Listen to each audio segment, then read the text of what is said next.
So Mickey Duff is forever iconically remembered in Cockney rhyming slang. Mickey Duff means effing puff, which is for smoke. You knew him quite well, boxing promoter. Yeah. I'm doing Nick Manner's book at the minute.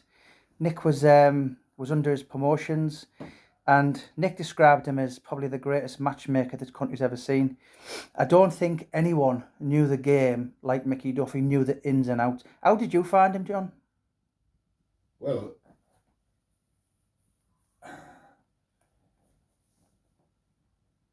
I liked him and I didn't like him. No. He didn't. He come over. He was a Jewish, wasn't he? He was very Cockney. Yeah, but he was Jewish, and Cedric Kushner was Jewish. So Yeah. they were the pals. Yeah. That's how we come to be sleeping in my room and off the Yeah. floor. But the thing was that we always got in the drinks after with him. And entertainer surprised I was known better than him. I'm trying to think of that restaurant where the fella burned. It's that famous restaurant. We all went there and they told them they were full. Then they seen me, they knew me. And they said, "Oh, John, you were all right." And I said, "Well, with me all right." There's a table for John. I mean, I was pretty well known in London at that time. And then the boss of the nightclub, Gulliver's, drove us home, and I got him through to watch one of my fights. So when you were putting shows on at the York Hall in Bethnal Green, which is the home of British boxing, I dare say, were you stepping on Mickey Duff's toes? He wouldn't have liked that, would he? A northerner coming down and... No, he did. I had to go before their boxing board, their council, to get it. I had to go, and they wanted to know why I wanted to promote in London. I says, "Why do you want boxers from the north to fight in London?" And that's all I had to say. That's all I say. Why do you want fighters from the north to fight in London? Because London's the capital. Yeah. If you're a singer, you come to London. Anything you do big, unfortunately, you have to come to London. So back then, was that where... And then they had this meeting, I had to go out, and then they come and said, "Right, we've guaranteed, we've accepted you've got your license to promote it." How ruthless was Mickey Duff as a businessman?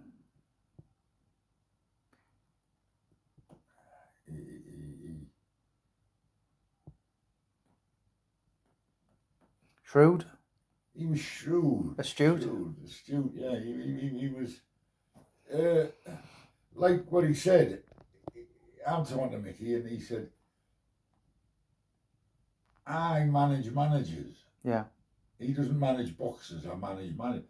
See, Teddy Lawless was his. So he was part of the cartel, wasn't he? Yeah. And there was Mike Barrett and found out Jarvis Astaire. Things about contracts. Yeah. That's why he had to get out of London with Teddy Lawless, because there was some terrible threats from people who knew Bruno and that he hadn't. But back in them days, John, don't you find the likes of Mickey Duff and the another guy, Tommy Miller, they were proper characters which never be replaced. Boxing was a far more colourful place then, 40, 45, 50 years ago than today, I think. Yeah, well, I don't know, so I'm not involved in it now, but there seem to be people I've never heard of in it, Even this fellow who seems to do the talking on the television, a Cockney fellow, yeah. Listening to it. But Mickey Duff, he was good at what he'd done, wasn't he? Yeah, of course he was. He was an ex-fighter himself, he was a little bantamweight. But, to be honest, give me... See, when I had Jarvis Astaire was financing me, I could do the same with Mickey Duff. I was in a similar position. And he had Jarvis Astaire, and I had Roger Levitt. But what you have is, Jarvis Astaire, if you've got that sort of backing and money, you don't have to be that shrewd. And you've got Mike Barrett in your thing, who no one else could promote at the... You're in shows at the Albert Hall, keeping fighters going, not big money fighters, but enough you would get your heavyweight and getting bum heavyweight. I mean, they wouldn't bring heavyweight over for Bruno unless he'd been knocked out in his last 3 fights. Yeah. And every time he got in the ring for a championship, he got knocked out his fucking self. Mm-hmm. But you know, I can't say that. I had a fella once tell Mickey Duff that as well. I'll tell you now, another fella. We was come over with me and we were all at the table in Paris having a meal. And he said, John knows more about fucking boxing than you do. I've listened to you all talk either. The only fucking sense comes from him. But I had a good memory then for names. You know, I could have. So, do you know what though? When you think of all the top fighters back in them days, John H. Stracey, Charlie Magri, Morris, Notice, Hope, so many top fighters from the East End. They all seem to be around Mickey Duff, Jim Watt. Well, they had to. They didn't have any other choice. He controlled the London boxing. He had. If you guarantee, someone said to me the other day, if Let's you put get it. Wembley. Yeah. Jarvis Estate owned it, right? Yeah. Barrett had the contract for the Albert Hall. That's you fucked. Yeah. When Eddie Thomas went to go, he went to Sobel Centre and he then started to work with me. And he come up to see me, asked me would I provide him with the Feeneys. He was interested in them because they were two. And then George Scott, the heavyweight, he raided him, you know. And of course I took him down there and they won the fight, but and he promoted the Sobel Centre. And he had a backer there who owned in Piccadilly, the gun shop there, he owned that, or really expensive guns, you know, where they all come and got measured for them, and aristocracy, you know. And we had a few times, and then I met him again up at Sunderland, that same fellow who had the gun thing. He was on the Olympic committee with an MP, an Irish girl who won a gold medal. Yeah. Was Mickey Duff's sense of humour really noted? Because when Frank Warren was shot in 1989, Mickey Duff was quoted in saying, it wouldn't have been anyone in boxing because we wouldn't have missed. Well, nobody liked. Yeah. I mean, you said to me once, if you shook hands with him, you had to check your fingers. Do you know what I mean? He was, no, a nasty piece of work. Yeah. But he was good at what he did, wasn't he? I'm on about Warren. Oh, yeah. Stand Warren. Yeah. No. Did you have many dealings with him? Not very few. Took me to court once. Yeah.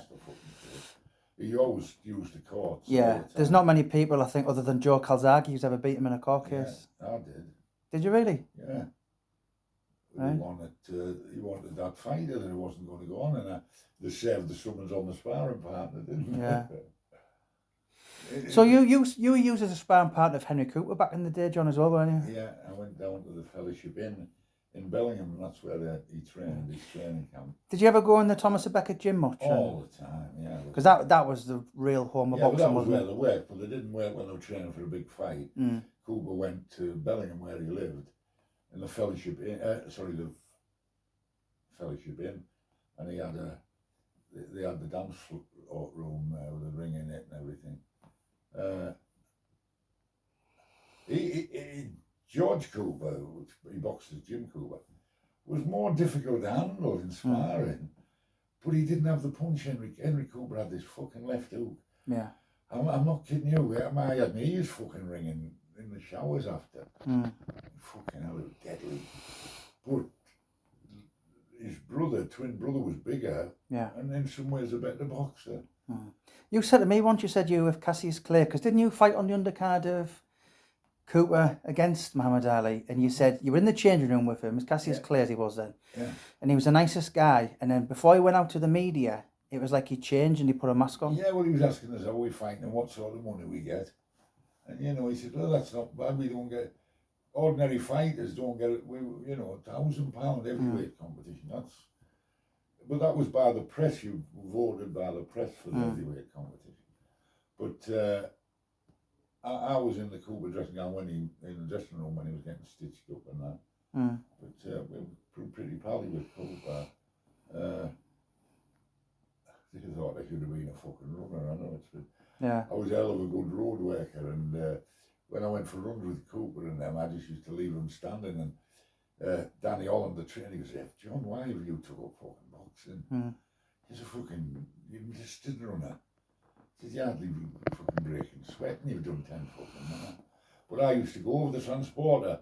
My morning work was to go to Seaton and back and then go to work at ICI. Mm. But So, John Spenceley, Lord of the Rings, we're going to get on it tomorrow. yeah.